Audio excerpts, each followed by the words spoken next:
Izumi Hoshi is a 16-year-old senior in high school. A few years ago, she used to be the boss of a powerful criminal organization called Yakuza. She was known for ambushing a rival Yakuza group with her signature machine gun. Currently, she is the manager of a coffee shop owned by three of her trusted gang members, Medaka, Yuji, and Haruo. They are trying to live a normal life after retiring from the criminal world, but the coffee shop is not doing well financially. The three former gangsters are still not accustomed to their lives as civilians, but Izumi binds them together and supports them. One day, they are approached by a high school girl complaining about a modeling agency. The agency has been recruiting young girls and collecting an absurd amount of money from them. They also ask the girls for sexual favors in turn for a contract. Hence, she wants the group's help to shut the agency down. It is clear that although the group has left the gangster world behind, the gangster life has not left them yet. The very next day, they barge into the agency and threaten the manager to return every girl's enrollment money. The manager reveals that the money goes to their rival gang, Hamaguchi. The gang is way more powerful than them, hence, messing with it will only cause trouble. The manager smugly tries to call the gang leader, but Yuji attacks him. Izumi stops everyone before things get out of hand and retreats for the time being. On their way back home, the group discusses the ways to get the agency in trouble with the law, now that they cannot stop it by force. Suddenly, members of Hamaguchi's gang knock out Haruo and Yuji and request that Izumi come with them. She agrees instantly, claiming that she also has a lot to say to their leader, Hamaguchi. Upon reaching their headquarters, she walks in with no doubt or fear, even while being surrounded by armed men twice her age. Hamaguchi shows her packaged marijuana cookies and accuses her of selling them on neutral ground. They made a pact long ago where both parties agreed to stop all the illegal selling of goods in certain parts of the city. Izumi denies being associated with anything of such sort and asks him about the corrupt modeling agency. To her surprise, Hamaguchi insists that they do not support any modeling business. The two solve their differences, but Izumi suspects someone is trying to drag her down by spreading false information. Medaka then arrives at the hideout with firecrackers attached all over his body to save his boss. Izumi returns home with him, deciding to investigate the matter the next day. Then we are introduced to a budding entrepreneur and the antagonist of the film, Yasui. His assistant shows him a video of Izumi and her people threatening the modeling agency manager. It is clear that he is the one behind the conspiracy and the one trying to hide his illegal work using Hamaguchi's name. His assistant tells him about the history of Izumi's gang. When Izumi was in middle school, her only mentor was her uncle Yakuza, the former leader of the gang. One day, he was killed by a rival gang while bringing Izumi home from school. Following the death, Izumi was made the leader and given the task to avenge her uncle's killers. She did her job efficiently and ended the rival group in an ambush. Before she disbanded their gang, she and Hamaguchi made a pact to never interfere with each other's business, which included several points. One of the points said that none of the gangs are allowed to sell illegal stuff on the shared ground. Back in the present, Izumi and her group do some digging around the neighborhood and find the youngsters who sell the cookies. They pretend to be customers and discover that the Hamaguchi gang is the one supporting the youngsters. While the guys believe that they are being cheated by Hamaguchi, something seems fishy to Izumi. She suggests they call the police and let them know what is going on, but the police couldn't care less. Then we see Yasui talking to his right-hand man, Stan, who is also a professional assassin. He is informed about Izumi taking an interest in their business. It is clear that under Hamaguchi's name, Yasui has been selling illegal stuff and supporting the modeling company. Hamaguchi's right-hand man is named Tsukinaga. He also suspects that Yasui is the one behind the miscommunication. Hence, he sends a spy to find out what exactly is going on. The informer confirms that Yasui and his company are trying to take over their town after doing the same to other cities over the past few years. Yasui's main aim is to make his partner win the upcoming election and get him to be the mayor of the town. Then, after defeating the gangsters, they want to build developmental projects for their own benefit. The same day, Izumi is at school when a girl creates chaos by screaming and running down the hallway. When a crowd gathers to watch her, she runs outside and is hit by a bus. Izumi notices a packet of special cookies on the accident spot, confirming that she was under the influence of illegal substances. On her way back home, Izumi sees Kusakabe, a candidate for the city's mayor, who is secretly working with Yasui. He is Yasui's free ticket to take over the town's politics and ultimately the town itself. Izumi knows this but cannot do anything because people trust Kusakabe and his false promises to make the town better.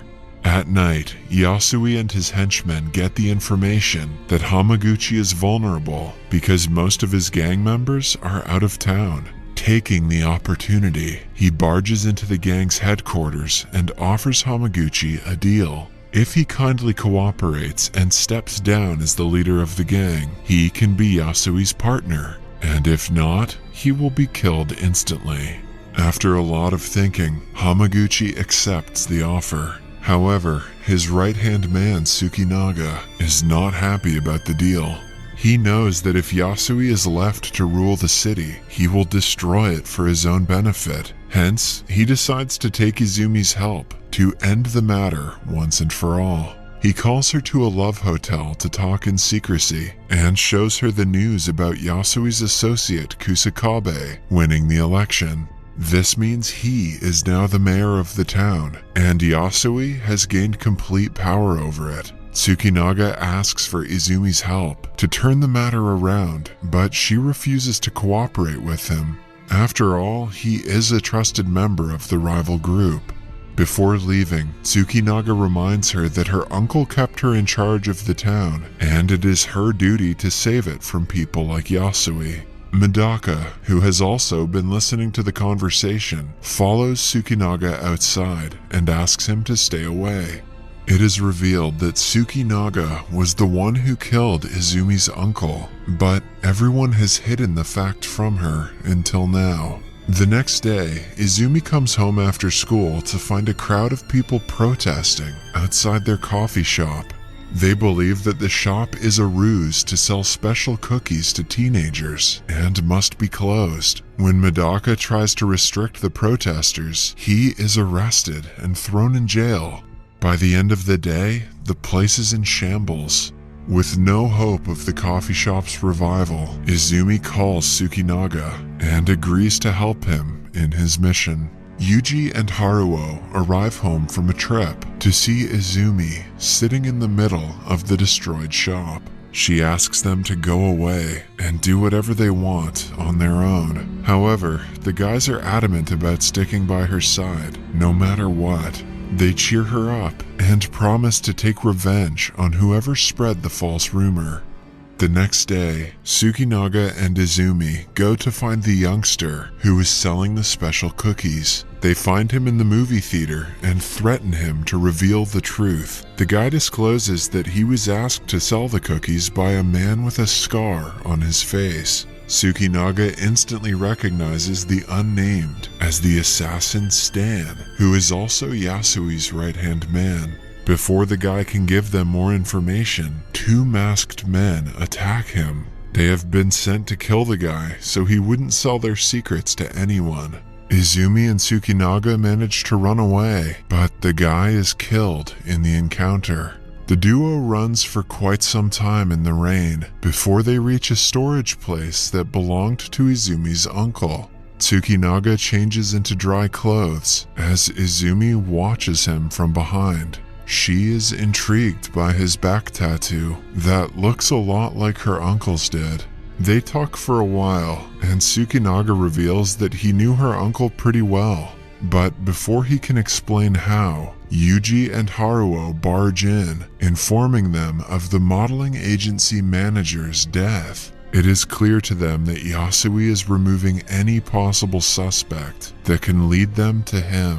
Izumi gets up and announces that their gang has been resurrected and will be in motion to end Yasui. Yuji and Haruo are overjoyed, as they had been bugging her to resurrect it since the day they disbanded. In the following scene, Tsukinaga and Izumi barge into a club. Hamaguchi, Yasui, and all his gang members are also in the club. Izumi ignores all of them and walks to the stage before announcing that her gang is back in action. When Yasui laughs at her and claims that no one cares about her stupid gang, she shows him graphs and charts of every illegal thing he has done in the town, including the date and time of when he sold the special cookies to teenagers. If the reports get to the media, the mayor's involvement could be suspected, and all the progress they have made will go to waste. She throws the files at Yasui, asking him to take his business somewhere else. But he calls her out for threatening him with fake reports, as she could have never found the real ones this quickly. Seeing that her lie has been caught, Izumi panics. At the same time, Haruo and Yuji, who were outside, are brought to the club and held hostage. Yasui puts a rope around Izumi's neck and drags her to the stage, threatening to hang her to death. Tsukinaga asks the gang leader Hamaguchi to say something, because only he can stop this now. But when the man stands up to protest, he is shot dead by Yasui. He mocks Izumi and reveals that Tsukinaga was the one who killed her uncle. In a fit of rage, Tsukinaga retaliates, and a shootout ensues between the two groups. After a long and hard battle, Haruo sacrifices his life to cover their group and helps them flee in a car. Izumi cries, mourning the death of her close friend, and asking Yuji to turn the car around. A few hours later, Yuji stops the car and falls on the ground, revealing that he had also been shot. Izumi insists that they take him to the hospital, but Tsukinaga knows if they turn back, all of them will be killed. Hence, they drive to a forest and bury a now dead Yuji. Izumi confronts Tsukinaga about her uncle's death, to which he replies that he was ordered to do it. He had no choice because of the business they are in.